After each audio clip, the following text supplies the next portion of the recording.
여러분 안녕하셨습니까? 오늘 올 때 코트를 들고 왔더니 뭐 여기서는 입을 날이 필요가 없게 됐습니다만 서울에서는 요새 항상 코트를 들고 다닙니다. 비가 올 때도 있고 지지난주에는 눈도 오고 해서 이 한국도 5월에 한번 눈이 쌓이는 걸 보게 될지도 모르겠다는 생각이 듭니다. 우리나라는 이게 산이 노년기 산이라고 그러죠. 우리나라 이 국토는 만들어진 지가 굉장히 오래됩니다.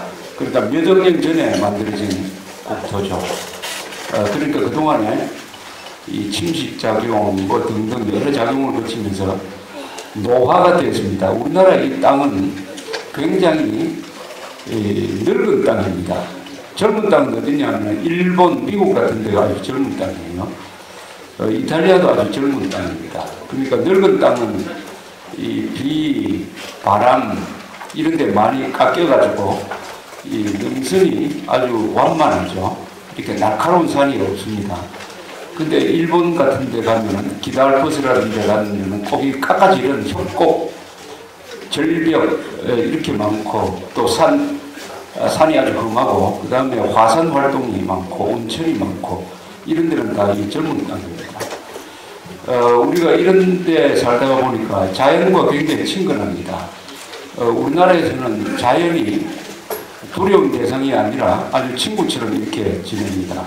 그러나 이 일본이라든지 미국 같은 데 가면 자연이 두렵죠. 잘못 들어가면 죽을 수도 있고 또 연중 한 4, 5개월 정도는 인간의 접근이 되지 않는 그런 곳이 있습니다. 일본만 해도 기다알프스는 해발 한 30m쯤 되는데 거기는 1년 한 5개월 정도는 그 호텔도 다 폐쇄하고 사람이 들어갈 수가 없어요. 그게 이제 말하자면 극지라고 볼 수 있겠죠. 사람이 들어갈 수 없는 자연. 근데 한국은 사람이 들어갈 수 없는 자연은 없습니다. 연중 다 들어갈 수가 있어요. 요새 4월 말쯤 되니까 아마 이 봄의 피크인데 요새 여러 종류의 꽃이 한꺼번에 피니까 이 국토가 정말 아름답다는 생각이 듭니다. 그러나 자연을 너무 이렇게 친근하게만 여기면은 이 무서운 걸 모른다는 이야기가 있습니다. 자연이 얼마나 이 자연 앞에서 인간이 얼마나 작은 존재냐, 이 겸손해지는 것을 모른다는 이런 이야기가 있습니다. 이 대자연 속에서 사람이 신이란 존재를 느끼게 된다. 그래서 이 세계에서 유명한 종교, 기독교, 이슬람, 뭐 다 이 사막에서 나왔습니다. 그걸 사막 종교라고 합니다. 이 밤이 되면은, 사막의 밤이 되면은 이 우주와 아주 가까이 대하게 되죠. 이 하늘 쳐다보면 별이 아주 가깝게 느껴집니다. 그렇게 되면은 인간 존재가 뭐냐 하는 데 대한 이 깊은 생각을 하게 된다고 합니다. 그래서 절대자로서의 신을 규정하게 되고 신과 인간과의 관계에서 이제 종교가 나오는데 이 동양에 오면은 신이란 존재에 대해서 깊은 생각이 좀 없어요. 유교도 그렇고 불교도 그렇습니다. 그래서 이 세계는 종교가 역사를 끌고 온 큰 힘인데 그 중에서도 유일신을 믿는 사람들, 하나님, 알라 한 사람밖에 없다. 유대교, 기독교, 이슬람이 그런 종교죠. 그래서 이 유일신을 믿는 사람들끼리 많이 싸웁니다. 그건 서로 공존이 허용이 안 되죠. 그러나 한국은 지금까지도 그렇습니다만 이 종교 갈등이 비교적 적은 나라입니다. 종교 때문에 뭐 사람을 죽인다든지 하는 일이 별로 일어나지 않았습니다. 그런 점에서 이 서양 사람들이 한국 역사를 아주 신기하게 생각하는 경향이 있습니다. 우리는 유일신을 믿게 된 게 이제 기독교가 들어오기 시작한 한 100여 년 전부터죠. 그런데 거의 유일신에 가까운 정치 이념이 하나 우리나라에 들어왔어도 그게 공산주의죠. 공산주의는 종교를 인정하지 않습니다. 신의 존재를 인정하지 않아요. 그리고 인간에 대한 굉장한 낙관주의를 갖고 있습니다.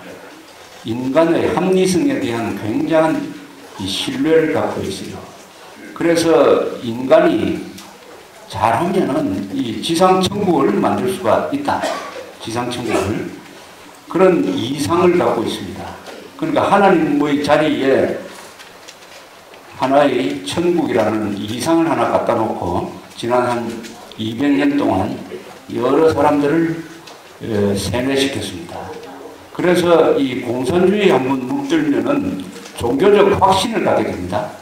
공산주의가 무서운 것은 자기가 하는 일이 정당하다 하는 확신을 갖게 되면서부터 사람의 행동이 달라지는 거죠. 이 종교적 열정에 취한 사람들처럼 무서운 사람들이 없습니다. 종교적 확신을 가진 사람들은 남의 말을 잘 듣지 않습니다. 그리고 자기 희생을 합니다. 그러다 보니까 일당백이에요. 일당백입니다. 그것이 문제는 좋은 방향으로 가느냐 나쁜 방향으로 가느냐. 우리가 고급 종교라고 말하는 이 기독교, 이슬람, 유태교 이런 걸 우리가 고급 종교라고 합니다.